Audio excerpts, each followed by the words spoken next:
Welcome back to another return-bound, revenge-fueled, and curse-filled episode of What Happened, the show that takes a stab at video games, and specifically this week, movies with blood-soaked development cycles. And since Halloween keeps on rolling, then you absolutely know what time it is. Time to look back at one of the most chewed up, spat out, and reviled sequels in horror film history. One that was so bad it forced the franchise to be rebooted twice, 3 times technically. This is the tale of a production so baffling, I might need a helping hand from a certain someone to cover it all, but I've said too much already. I don't want to let the cat out of the bag too. Oh, right. So grab your butcher knife and slip on your smelly Shatner mask. It's time to find out what happened to Halloween, the Curse of Michael Myers. It's the late 80s, and Halloween sequels aren't doing so hot when compared to the groundbreaking original. While at the time, fans bemoaned Halloween 3's lack of boiler-suited psychopaths, Michael's return in the 4th film was met with mixed results. Results that were even further mixed in 1989's Revenge of Michael Myers, which fully cemented the disastrous Thorn Cult storyline. For those uninitiated, this was a new arc that explained Michael's origins with a vague but somehow still complicated narrative involving tattoos, a mysterious sect, and someone only known as the Man in Black.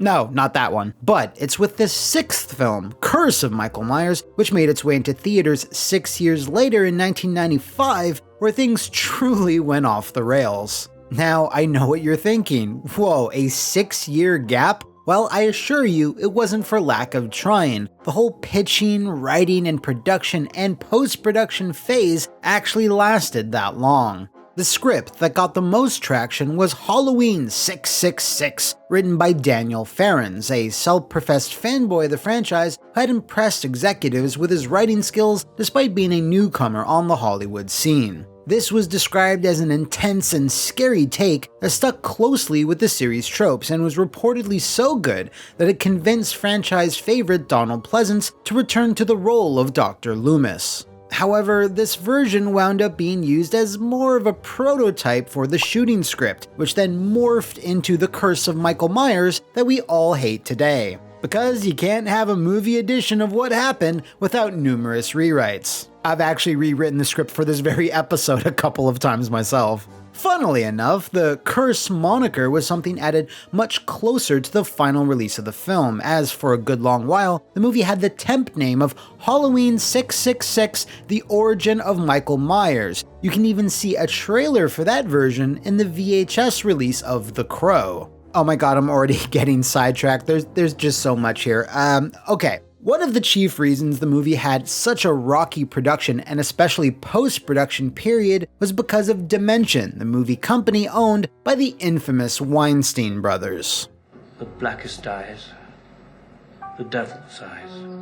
The last few films in the franchise were produced and distributed by no-name movie companies you couldn't possibly name, like Magnum Productions and Galaxy Releasing! But Halloween 6 wound up being stuck in a bidding war between 2 major entities, Dimension and New Line Cinema. Genre film legend John Carpenter was on New Line's side and wanted back some creative control for the series he had originated. Frankly, this thing sucks. Unfortunately, Dimension made a bid for a dollar amount that New Line simply couldn't match, and thus the Weinsteins took control of the project. Now, while this should piss off an appropriate amount of you, you are not nearly as pissed off as you should be. If you recall our episode on Freddy vs. Jason, New Line Cinema, at the time, had the rights to both Friday the 13th and Nightmare on Elm Street, so if it weren't for Dimension, we could have seen all 3 iconic villains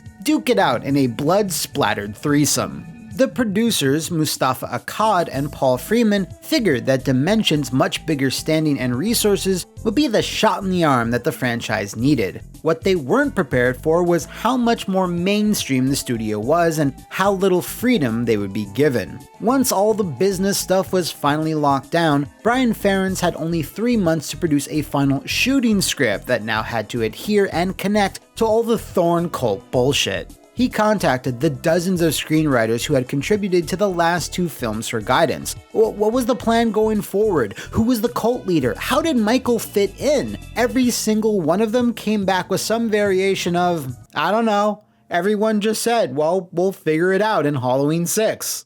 So Caverns tried the best with the time he had, but as they neared the beginning of production, he, along with the producers, started to clash with the Weinsteins over pretty much everything. The casting, the story, the tone, the gore, the food available at craft services, I guess, I don't know. But what was worse is that the Weinsteins had the ear of the young director that was chosen to helm the film, Joe Chappelle, whose career could have been made or broken by the domineering duo. One of the bigger things they argued over was the casting of Dr. Terrence Wynn, the new antagonist. Caverns had written the role with the late Christopher Lee in mind, who, funnily enough, had been originally considered for Dr. Loomis in the very first film. Now, this would have been an inspired choice to bounce off of Donald Pleasance, but the Weinsteins didn't share this view. They didn't agree. They felt like this guy, the villain from Lethal Weapon, would be a better choice. I still disagree. The actual production of Halloween 6 was a rushed and tense affair, with many scenes being rewritten on set with a lot of pressure from the Weinsteins to do so. In the last few weeks, producer Paul Freeman, perhaps succumbing to some sort of madness, started to take over the whole show, cutting out scenes entirely, dismissing the crew early when there was still tons more that needed to be shot, and secretly directing other scenes in maybe an attempt to fix things? It's rather unclear, but whatever he was attempting, it didn't work, and resulted in a series of mistakes and scheduling errors that the Weinsteins used as evidence to wrest control of the movie from the original team. They demanded an extensive series of reshoots, wanting numerous changes, an entirely different third act, and more grungy MTV-style editing for the action/chase sequences. One problem though, after the initial shoot had finished, Donald Pleasance regrettably passed away, which obviously presented a problem. Now, typically when a key cast member is no longer with us, it's kind of a sign that maybe you shouldn't push forward with your reshoots, but that's exactly what they did. The final theatrical film, which most fans have seen, makes a number of changes and adds in multiple scenes, apparently at random, features headache-inducing editing and strobe effects, and of course ups the violence quota. Not even the inclusion of ageless meta-god Paul Rudd was able to salvage this film, no matter which cut you watch. In the film that was originally shot, known as the producer's cut, Mr. Brian Fantana uses ancient runes to trap Michael in the big climactic showdown. I have a nickname for my penis. It's called the Octagon. This was something Caverns insisted that he had absolutely nothing to do with. In fact, he's wiped his hands clean from a lot of the weirder aspects of the producer's cut and assumes they were written or shot by Paul Freeman during his brief hallucinatory episode. And to top it all off, there's even more scenes and unused footage that weren't in either of the official cuts. That's just amazing. In general, the writer felt incredibly disheartened and frustrated seeing his name in the credits for a film he was not proud of, although he remains grateful he got to work on his favorite horror franchise. When the film debuted in theaters, it played second fiddle to Seven, which it should have, and wound up generating $15 million against a budget of $5, which, when you account for marketing, was barely a drop in the bucket. As of today, it has a hearty 9 out of 100 average on Rotten Tomatoes, with a New York Times reviewer saying, easily the most inept episode of the Halloween series. The Curse of Michael Myers, which opened yesterday, is so busy cramming in half-baked supernatural rigmarole into its formula that's forgotten how to be suspenseful. Yo, big ups dude for using the word rigmarole. And who could forget this quote from the Austin Chronicle? Far and away one of the most tedious, uninspired offerings thus far, and worst of all, the door is left open for yet another pointless sequel. Yes, then there was sequels, well kinda, and then there are even more pitches for this film that never got off the ground. It just makes my head swim. I don't... Oh, hey, James Rolfe from Cinemassacre. Hey, what's up? You look like you have something to say. Do you? Yes, I certainly do. Do you need help with this next section? I mean, I am a big Halloween horror buff. Yes, I do, please, actually, if you could, sir. All right, so now that we've heard about the crap that wound up on the screen, what about the crap that didn't? Well, as it turns out, before filming Pulp Fiction, Quentin Tarantino was hanging out with Evil Dead 2 writer Scott Spiegel and started brainstorming some ideas. And boy, they were some ideas. So, to quote Tarantino, "That was weird. It was one of those things where Scotty was bringing me along, and I was the one who put two and two together and came up with at least the first couple of scenes. Anyway, using that whole idea with the man in black and having to figure out who he was, well, Scott was leaning towards something demonic, but I didn't go there. I also thought he, Man in Black, could have been a bounty hunter, a Lee Van Cleef character.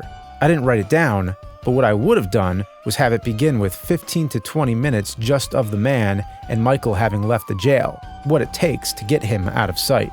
He literally takes him to a diner, they sit down, shit happens at the diner, they have to escape, they go someplace else, shit goes down at a motel, they have to go someplace else, and I would have stayed with them as the Man in Black worked out with Michael whatever they were trying to do. The thing is, they had to take a road trip, so they're on the road, which is now possible because Michael knew how to drive all over the place. Try to act surprised, but this pitch never got much further than that. Scott Spiegel did wind up drafting his own version, which was going to be a gonzo bananas look inside the mind of Michael using virtual reality and CG animated effects to give it that crisp, timeless lawnmower man look that never goes out of style. Reportedly, Scott himself called the script crummy, and it was rejected by pretty much everyone who read it. Not only that, John Carpenter also threw his hat into the ring, willing to come back to the franchise, but only if Michael could extend his reign of terror onto an orbiting space station. Man, first you had Jason up in space, then the Leprechaun. If Michael would have made it up there, space would have been pretty damn crowded. As for a sequel, well, it was being talked about, if you can believe it. One idea was to bring Laurie Strode back in some fashion, which is probably what led to what actually happened, wiping the slate clean with Halloween H2O. Before messing it up with Resurrection, Hey, Mikey! Happy fucking Halloween! which then forced them to bring Rob Zombie and his weird horse into it before the final flushing of everything, which is why we have the current trilogy that's going on today. And after this trilogy's over, what are they gonna do? I think they're gonna reboot the first Rob Zombie version, but ignoring the second one. Yeah. So they go back to the Rob Zombie timeline, and after that one flops, what they're gonna do is go back to the original timeline, and they're gonna make a sequel to Halloween 6, just called Halloween 7. Oh, and after that, guess what? It's gonna go full cinematic universe. You're gonna have the Rob Zombie Michael Myers mixed with the old Michael Myers. You're gonna have the old Laurie Strode meeting the young Laurie Strode. It's gonna be this crazy interdimensional fucking extravaganza. But anyway, if you're gonna watch The Curse of Michael Myers, I'd strongly suggest don't, and neither the producers nor the theatrical cut. They're both awful and fuck the series from every conceivable angle. I think it's cool. All told, the producer's cut has 43 minutes of alternative footage. You get more Donald Pleasance, which is cool, but has less Michael, especially during the third act. The producer's cut follows the storyline of the Thorn trilogy better, if you want that, while the theatrical ignores a good amount of it in lieu of more action and gore. Besides, it has a head explosion. I mean, that's a point right there for the theatrical version. Both of them have the worst endings in the whole history of the franchise, and they're both different. You can either have Paul Rudd, back when he was an awful actor, beating the shit out of Michael with a lead pipe, or laying a circle of stones that stops him in his tracks, and then this confusing twist where he passes the curse on to Loomis. I mean, what the fuck is that all about? Honestly, I'd rather have John Carpenter take Michael up to goddamn space over this embarrassing mess. Yeah, right. Me too, right? Hey, did you know that the name Curse of Michael Myers was chosen by the producers because of the miserable time they all had making it? Yeah, I knew that. Oh. Anyway, thanks so much, James, for stopping by and lending your limitless Halloween expertise to this episode. Oh, it's been all my pleasure, you Magnum Dong loser. Ah, yes, very, very, very good. Anyway, I can't imagine many don't know where to find you, but where can they find you? Well, I'm James, best known as the Angry Video Game Nerd. You can find me at cinemassacre.com or go to the YouTube channel. Awesome, and if you out there know of any other games, movies, or whatever the hell that have had problematic productions, let me know in the comments below, over on my Twitter, or creepily stare at the Flophouse VIP Patreon to nominate what you'd want to see in the future. See you next time, and thanks for watching. This is Halloween, pumpkins scream in the dead of night. This is Halloween, everybody make a scene, trick or treat, the neighbor's gonna die of fright. It's our town, everybody scream! In this town of Halloween, I am the one hiding under your bed.